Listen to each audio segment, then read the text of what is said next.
Hello fantasy managers, and welcome back to another video from myself, Will, and fantasyfootballhub.co.uk. As always, we're going to be having a brief look at last game week before moving on to my team, my transfers, and my captaincy ahead of the upcoming game. Let's get into it.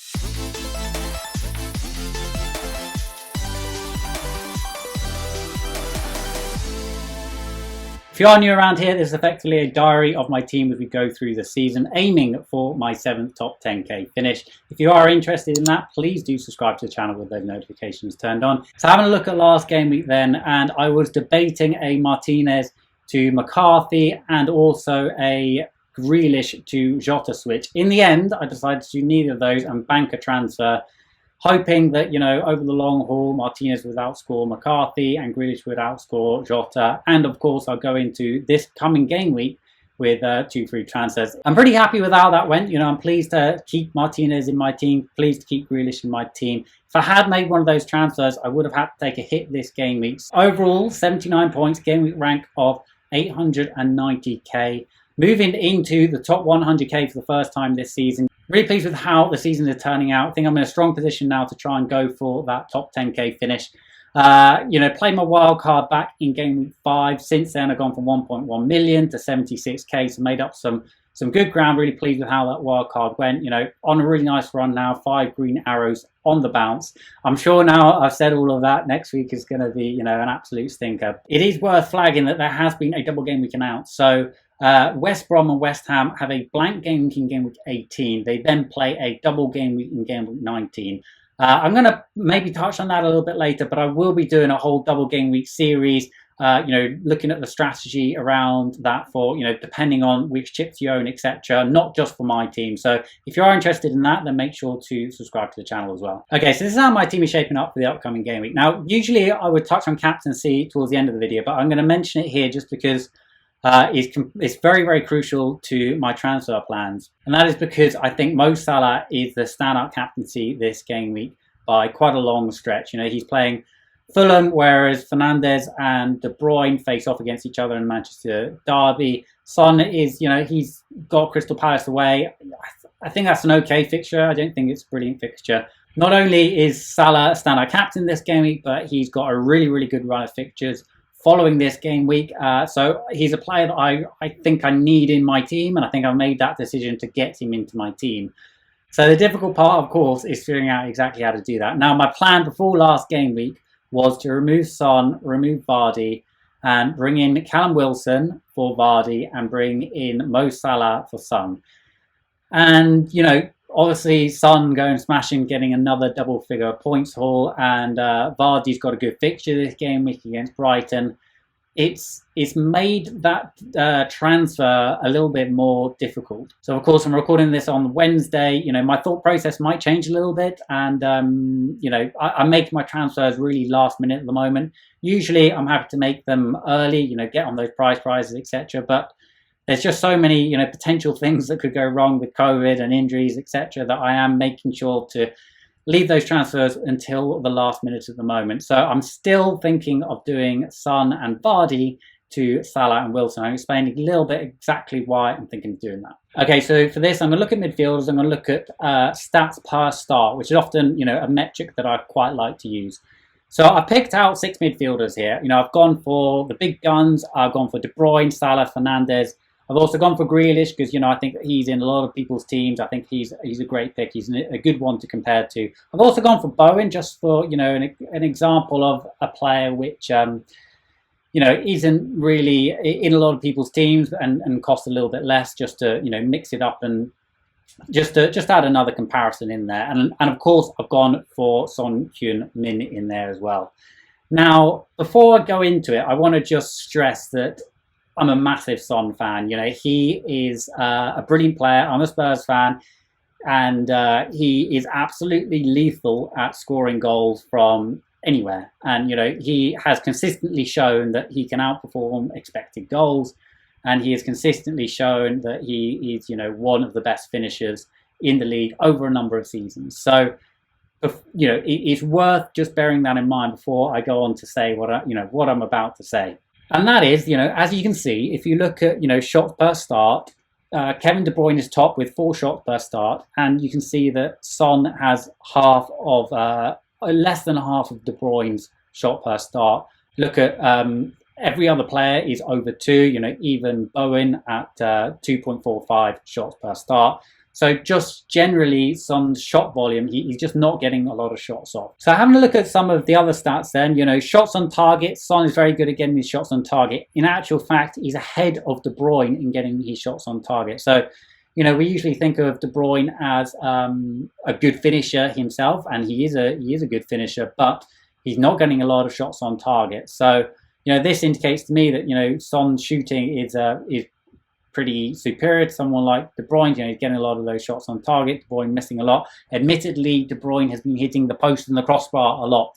So, whether you think that is sustainable or whether you think he might start scoring those opportunities, I'll leave for you to interpret. But even then, Salah comes out on top for shots on target. Fernandes and Grealish ahead of Son as well.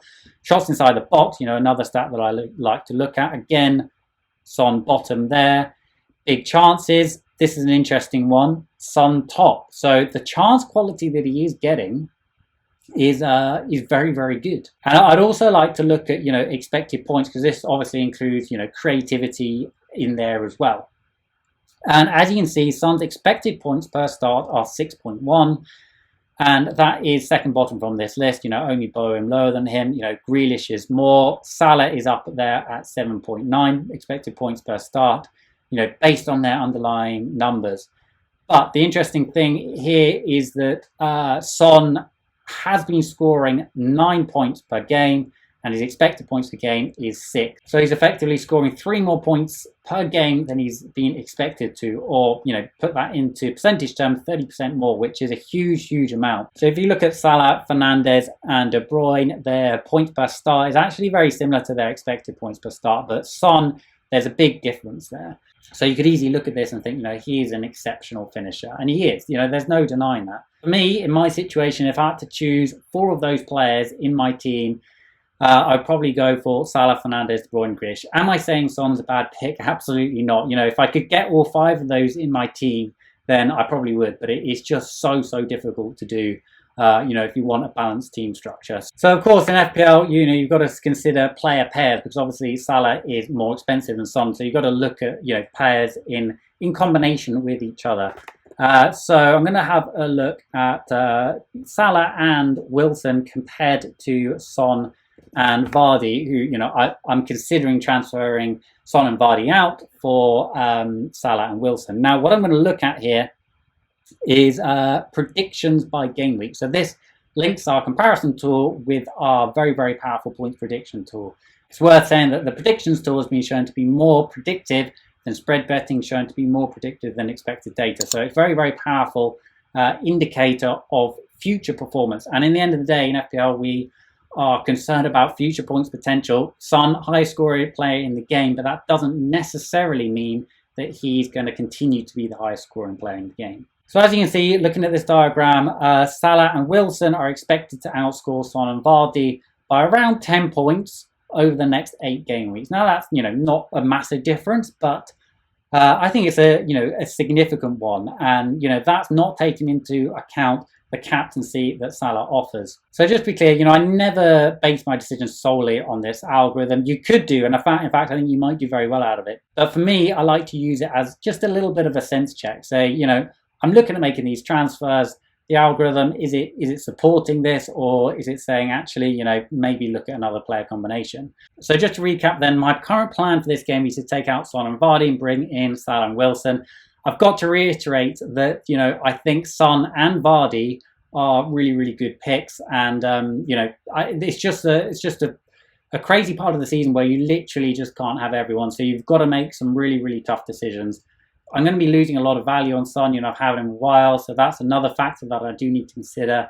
In an ideal world, I would like to do Basuma to Salah and, find a way to get that, super power 5 midfield of Salah, Grealish, Son, Fernandes, and De Bruyne. That would be the dream. And so doing that plan would involve getting rid of Vardy, getting rid of Calvert-Lewin, probably bringing in Brewster and Welbeck. And then that would allow me to do an upgrade of Basuma to Salah and actually leave 0.0 in the bank. So that's an option. I haven't, completely ruled it out, but at the moment, I probably wouldn't be going that way. I'd actually be very open to getting rid of Calvert-Lewin, so I might look at some kind of combination that gets rid of Calvert-Lewin. If I don't get rid of Calvert-Lewin this game week, I might even do it next game week.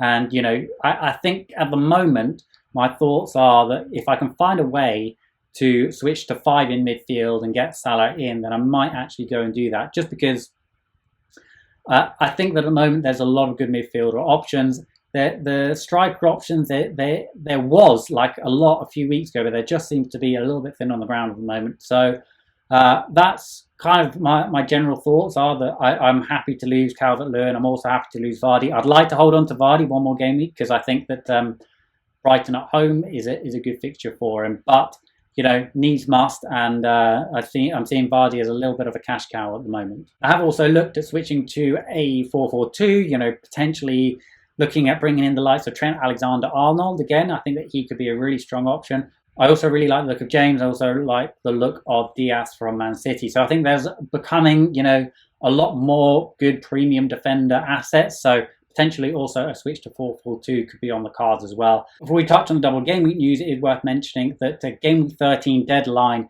is going to be next Tuesday. And I don't quite know whether I'm going to get time to do a video, unfortunately. I might do, but I'm not sure.